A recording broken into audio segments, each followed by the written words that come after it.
Because he didn't win the election. So let's just say he didn't. Okay. Well, then agree. Stop, Agree. Spurgley. Let's just say he didn't. Let's just assume Kamala? it. Just Stop, like Kamala? Spurgley. Could Kamala have Let's done just can I have a back and forth for The election 2 was stolen. seconds? I mean, without you nipping my heels. This is interesting that we're even on this. Like, the election was stolen, guys. That is why the 2024 election? The 2020 election. Andrew Wilson absolutely destroys this whole panel of woke idiots live on Tim Pool's show. Let's get started. Do you think if Donald Trump threatened to kill an American, that would be fascistic?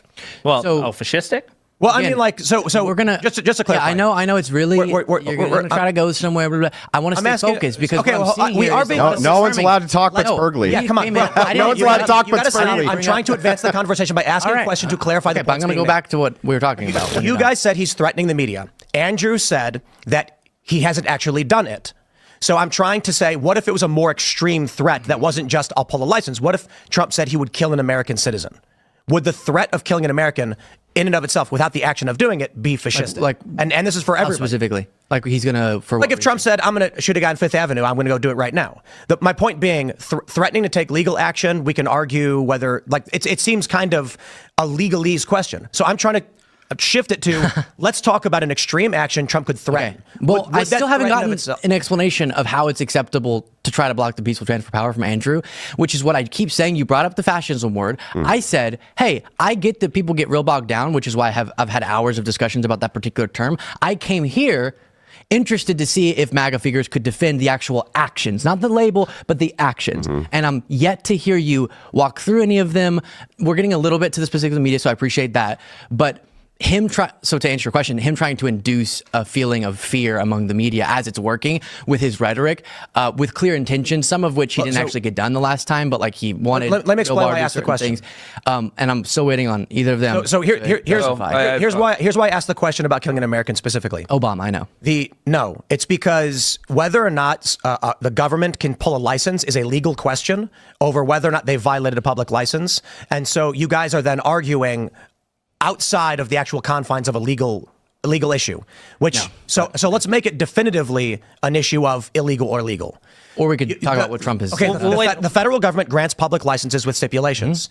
If you want to debate whether or not they can or can't, that's a legal procedural question. You understand you can have the governmental power to do something, but how you leverage it for the purpose. This is why I tried shifting away to something more direct, like killing somebody. A threat to kill somebody is a direct question. Again, Well, the government can kill people. The government can kill people. This is where the conversation takes a wild turn. Tim Pool tries to get everyone off the fascism buzzword treadmill. He basically says, forget the labels. What if Trump actually threatened to kill an American citizen? Would that be fascist? Now, it's a simple moral test. He's not saying Trump did that, but just trying to see if they can define why something is wrong without hiding behind ideology. But immediately, Luke and the left guests melt down. They say, well, the government can kill people, which is just insane. Like, that's your defense? You're defending the state's right to kill its own citizens before you can even admit a hypothetical is wrong? Right. So that's what I'm saying. Like, to me, this belies the point of it. Like, this idea that it can't be authoritarian or can't be fascist if it is within the technical legal confines of the federal government. That's absurd. That's not the point I'm making. Of course. Which is why, again, the semantics would be really important here to clarify what we mean when we say fascist. No one's bringing that up. We don't care about the labeling.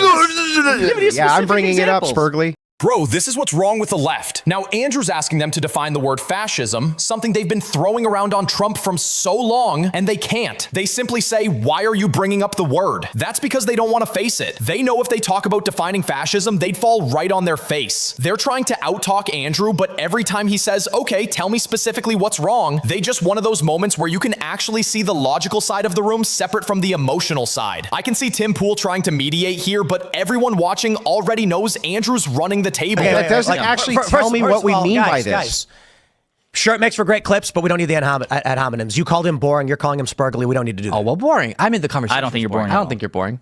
I'm not. I just thought the conversation was getting. And he is boring, Spurgley. So, but anyway. Oh, call me whatever. I'm actually happy to dive into this. You say that I'm avoiding your questions. I'm not. First of all, I'll answer them directly. Sure. It's well within Trump's rights, even if it was. Let's just say we're right. Let's just say I grant it. It's within his rights to set alternatives electors. He's well within his rights to do that.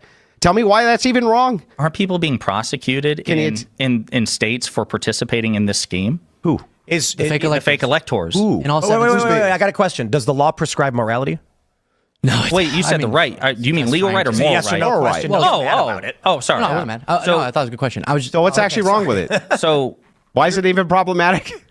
because he didn't win the election. So let's just say he didn't. Okay. Well, then agree. Stop, then, agree. Spurgley. Let's just say he Agree. didn't. Let's just assume Kamala? it. Just Stop, ask Kamala. Spurgley. Could Kamala have Let's done just can I have a back and forth for The election 2 was stolen. seconds I mean, without you nipping my This is heels, interesting Spurgley. that we're even on this. Like the election was stolen, guys. That is why The 2024 election? the 2020 election. Oh shit. It was stolen. I mean, I'd like to just dive into this so that we can figure this out real quick. Why was it stolen? How was it stolen?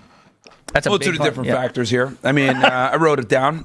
We got the mail-in ballot fraud, That was a pretty sleek move there. Dominion voting systems, vote counting observers, late-night ballot dumps, ballot harvesting, double voting, foreign interference, improper voter registration practices, manipulation by poll workers, geolocation data, surveillance footage, whistleblowers, vulnerabilities in election laws, suppression of the Hunter Biden laptop. I mean, what else? I mean, I think anyone with any common sense would understand, because we're talking about the fascism and he challenged the election and all this other stuff.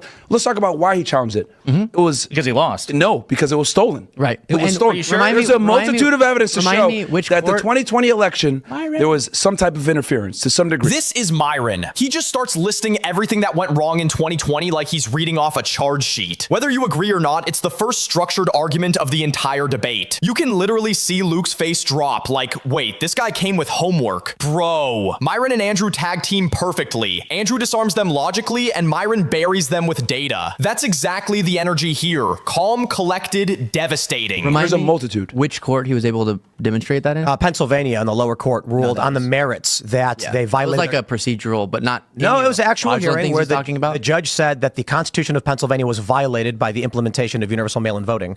The Supreme Court overturned the rule. That's the higher court, right? So we should probably Well, defer so to he the asked me Supreme which Court. court did it. Conservative I said, Supreme Right, I understand, lower but courts did. I assume he's referring to like a court's verdict or a court's And ruling, you which just actually listed a stood. bunch of like you brought up geolocation data. That was in like 2,000 mules, and they had to admit when Yeah, but the point I'm reason trying to this make is is a that terrible there's a argument- multitude of different factors. The reason that this is a comment to terrible why. argument is because if I say, okay, well, then who got prosecuted for insurrection? You'll say, well, just because they weren't prosecuted for insurrection doesn't mean it wasn't an insurrection. It's No, like, I'm saying you oh, actually have to okay, prove great. claims, not just just make because, them. well, hang on, Luke. yeah. Well, just because he wasn't able to demonstrate that the election was stolen in a court because they threw most of it out on standing doesn't mean it wasn't stolen. It just means that we had a bunch of What judges about the guy- who went after it on standing. But there is a lot of evidence here that should be looked at. I'm not saying it was stolen. It's not my position. Okay, but I am saying that. Do you have a position on it? there Just out of curiosity? I think it should be investigated, and it never properly was. being investigated. No, yeah. When Trump is in office, I block. think he should actually run a real investigation into it.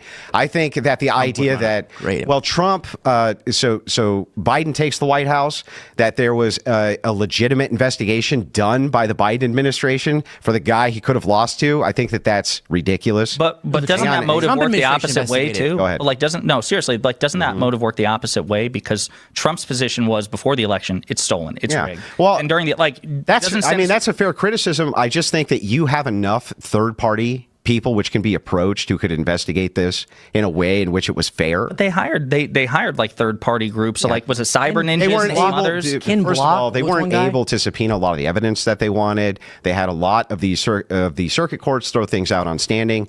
I do not think that this was a legitimate investigation. And there are some things that should be investigated. For instance, it's not a secure election to have people just dropping ballots unsecured in a ballot box. That's insanity. Yeah, but respectfully, Andrew, like subpoenas and standing, these things are like valid legal constructs. Like you have to meet like probable cause for a subpoena. If you don't have probable cause to get a subpoena, then that's on you. And if you don't have standing to bring a case, then again, that's on you. Like Here's the issue with USA right now. There's like almost 50% of the country who doesn't even want an election reform. They're just okay with the current state. I mean, we have a state like Florida that completes their counting in like 2 hours. And then there's Arizona who took like a week just to find who won the election. Don't you think there's something wrong there? Andrew Wilson is simply making a valid point that we just need to investigate it better and deeper until we find the truth and not keep evidence on standing. Let me know what you guys think about all of this situation in the comments down below.